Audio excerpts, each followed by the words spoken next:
Hey everybody, it's Tony with Big T Bariatric and I'm back with another video. Today it is Thursday, December 29th, and we are 3 days away from the new year. And so I wanted to make a quick video here to help you figure out ways that you can be more successful with your diet in 2023.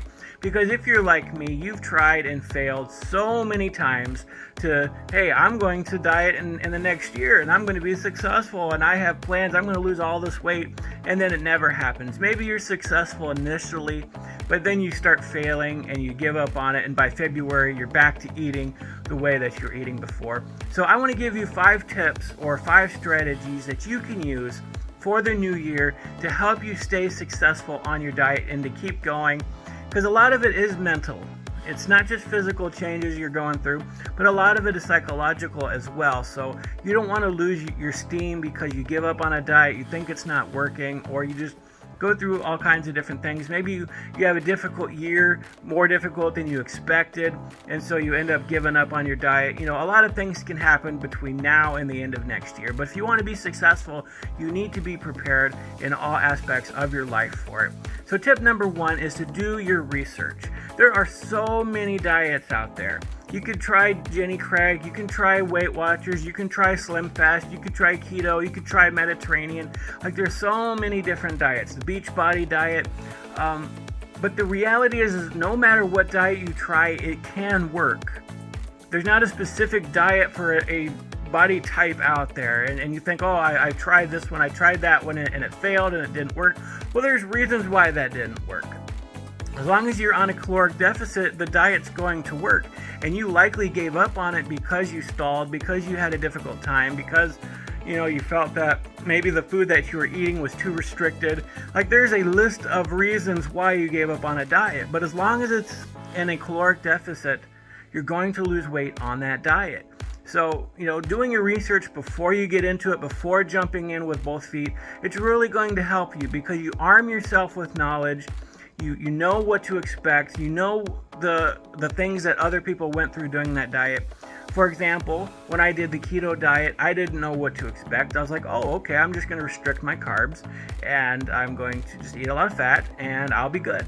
Well, there's times doing the keto diet that I actually gained weight because I was eating so much fat, thinking, oh, wow, I can eat all these burgers and I can eat all this bacon and I can do this and that, and I ended up gaining weight because I was still not in a caloric deficit.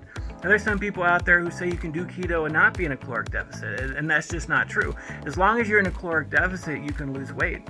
But sometimes you can eat too much protein that your body sort of stores that as a sugar and breaks it down and stuff like that. So there's ways you can do the keto diet wrong and gain weight on it. If you're not expecting the keto flu to happen, you can just get so frustrated with it by day 2, day 3, you're feeling so crappy that you decide that you're just going to give up. Well, there's ways to counter the keto flu. Make sure you have your electrolytes. Make sure you're prepared for the symptoms of the keto flu, and you can treat the symptoms and get through those first few days. And once you get over that hump, you feel so much better.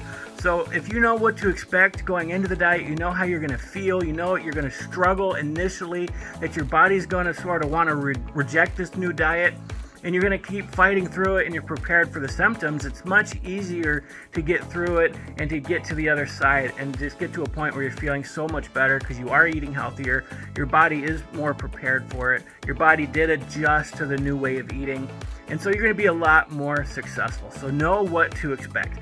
Number 2 is to start really slowly. When I first started to get into the program of weight loss surgery, my dietitian said at first, hey, we're not going to put you on a calorie count.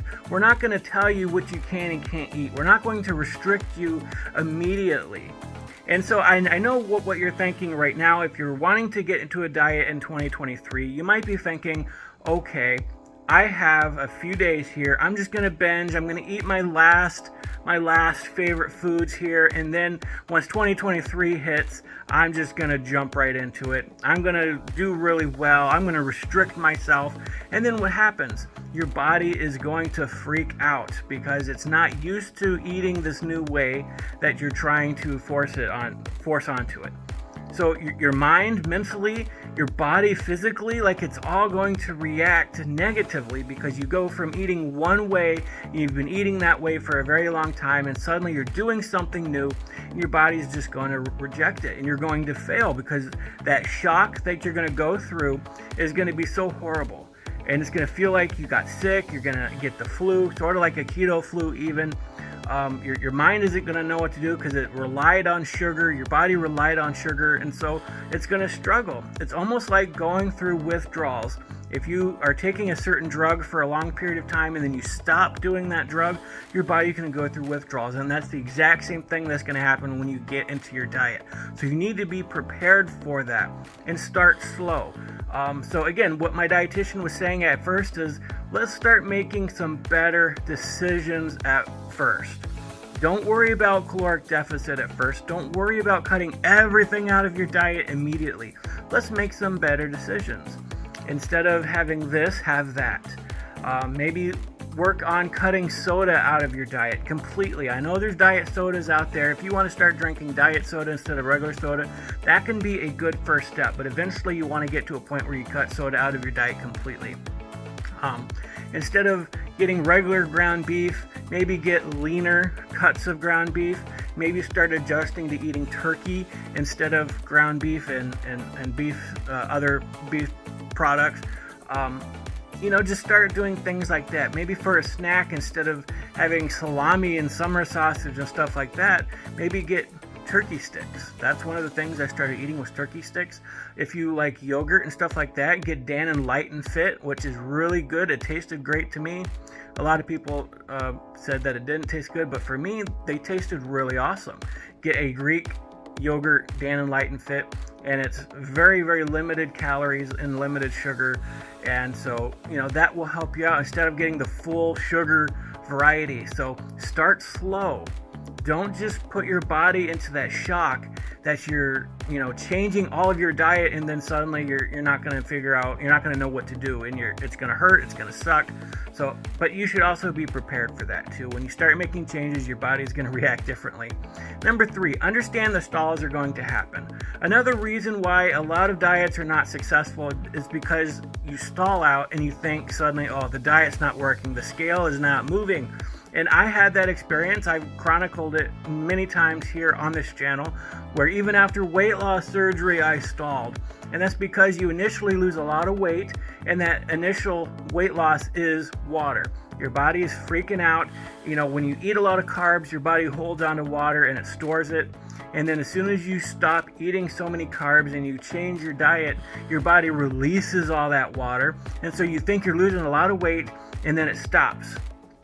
Then you freak out and you're like, what's going on? I was losing a lot of weight, I was doing really good on my diet, I was proud of myself, and now the scale's not moving. Well, that's because you don't have any water left to release, and so your body is now adjusting to a new way of eating. Your metabolism is going to slow down just a little bit, and so it has to take time to adjust to a new way of eating, and it will continue. Your body will continue shedding weight. As long as you're in a caloric deficit, your body's going to start eating at your fat stores, and you're going to start losing weight. It's going to happen. So expect that a stall is going to happen. Don't let it psych you out.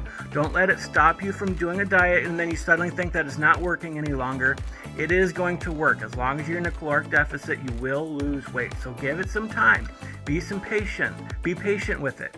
Weight loss is not a continual trajectory downward. It's going to be like down a little bit, and then it's going to be like still. It's almost like a stair step. You're going to lose, it's going to be even for a little bit, and it's going to go down another pound or two. It's going to, it's like going down stairs. It's gradual. It's not straight down, which is something that I expected after weight loss surgery, but of course that didn't happen. So I did get discouraged. I did think, oh man, the weight loss surgery is not working. Well, I'm losing a lot of weight now. Even after a 3-week stall, I was frustrated with it. I was going to call my dietitian and be like, all right, what's going on? This didn't work. And then what happened is I started losing weight again. I've already lost 20 pounds since my last stall, and you saw my last video where I was talking about my second stall, and it lasted for 3 weeks, but I'm losing a lot of weight again. So it's going to happen. Just be patient. Let your body work through it. Number 4, track what you eat. it's important to know what you're putting into your body, because there's a lot of times you think something is healthy, you think something is good. We've talked about this in the last few days. Something like, you eat sub sandwiches and you think, oh, this is healthy because Subway brainwashed you into thinking eating subs is healthy. But then the bread that you're eating is full of sugar. It's got 700 calories by itself. Something like, what did she eat that first day? Or that first meal, the salad, okay.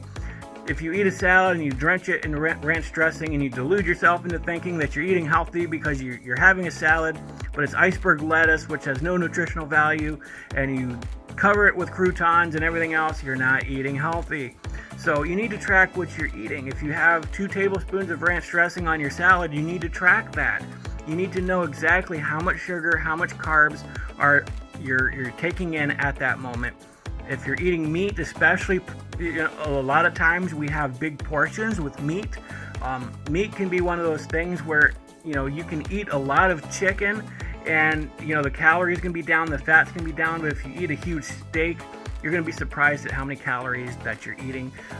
Hamburger meat has a ton of calories in it.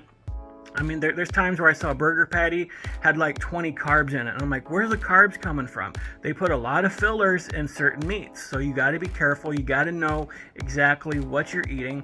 MyFitnessPal is a great app that I highly recommend, because you put your weight in there, you put your age, you put your sex and everything else. And then it tells you, okay, if you want to lose 2 pounds a week, here's how many calories you should eat. And so if you put in, what you ate, let's say you have that salad, you put in the 2 tablespoons and you measure it directly that you had 2 tablespoons, you don't eye it. That's one of the biggest mistakes too, is people eye things and say, oh, this should be about 100 calories. But in reality, it could have been 200, 300, 400 calories. You just don't know what you're putting into your body unless you measure it, unless you track it, unless you know exactly what you're eating. So once you put things into MyFitnessPal and it tells you what you're eating, it will deduct the calories. So let's say it gives you 3,000 calories per day if you're a bigger person. And then you put in what you eat, it'll tell you how many calories you have left that you could still eat. So maybe, if you want to snack later and it says you still have 200 calories left, then find yourself a 200 calorie snack and keep under the caloric limit. It'll tell you how much fat to have in a day, how many carbs to have in a day, and stuff like that. And as long as you stay under those numbers, you will lose weight. You will lose that 2 pounds per week, which is a healthy goal. Weight Watchers is another diet that I highly recommend. I did it before and it was great. And it's sort of like MyFitnessPal, where instead of like keeping under a caloric number, they give you a number of points. So if you track what you're eating, let's say you have an apple and an apple is so many points, you put that in there and it'll deduct the amount of points. And as long as you stay under your points, you're good. You can have whatever you want. You can eat what you want. If you want cake, if you want pizza, if you want to go out with your friends, if you love fast food, like, you can have what you want, but as long as you stay under the points. So, that's an important thing too. You don't have to restrict yourself so strongly that you're going to end up binging later. You can still eat the foods that you like. You just got to track it. You got to know what you're eating. You got to know how many calories certain things are that are in your diet. And you're going to be shocked at the calories at some of the things that you're eating. And number 5 is get involved in a bariatric program or see a dietitian. If you are obese, morbidly obese, maybe 300, 400, 500 pounds, it is worth it to get involved in a bariatric program. And I know a lot of you might not have the financial means to do that, so that's totally fine. If you just decide you can't afford weight loss surgery, that's very expensive. But if you are able to see a dietitian, that will help as well, because a dietitian or the bariatric program that you get involved in, or maybe even a support group on Facebook. There are many support groups on Reddit. There are support groups. People who will help you out, help you make better decisions, experts who will be able to look at what you're eating. You can say, hey, this is what I eat in a day, and they can help you make better decisions. Instead of eating this, eat this. And that really helped me out when I got into the bariatric program. Having that help, having that expert there, tell me, hey, you're eating this, eat this, it'll help you out. You'll be taking in less calories, and that's really helpful. Weight Watchers also, as part of their website, they have a higher tiered plan where you can speak to a dietitian and you can ask them questions about your diet. And so, that really helps as well. I think it was like $25 a month or something. The lower tiered program, I don't remember what it was. It might have been like $7-10. But if you wanted the extra help where you can speak to a dietitian or a Weight Watchers expert, that was like a $25 a month upcharge or whatever. But yeah, these are the 5 tips for sticking to your diet in 2023. Let me run down them again. Do your research on the diet you're going to do. Start slow. Don't jump into it and freak your body out immediately. Understand that you're going to stall at some point. You might have mini stalls at some point. But keep going. Keep pushing through. Don't give up on your diet because you think it's not working because you go into a stall. All right, number 4 is track what you eat. Weight Watchers app is great. MyFitnessPal is free and it's great. And number 5, see an expert. Get involved in a program. Be part of a support group. Get all the help that you can get. And with those 5 steps, you should be on your way to sticking with your diet through 2023. Anyways, that's my video for today. I hope you got something out of it. If you want to leave me a comment, I'd greatly appreciate it. Maybe ask some questions. I'll try to answer any questions the best way that I can. I really appreciate you. Please subscribe if you haven't. I love you guys. Have a great day.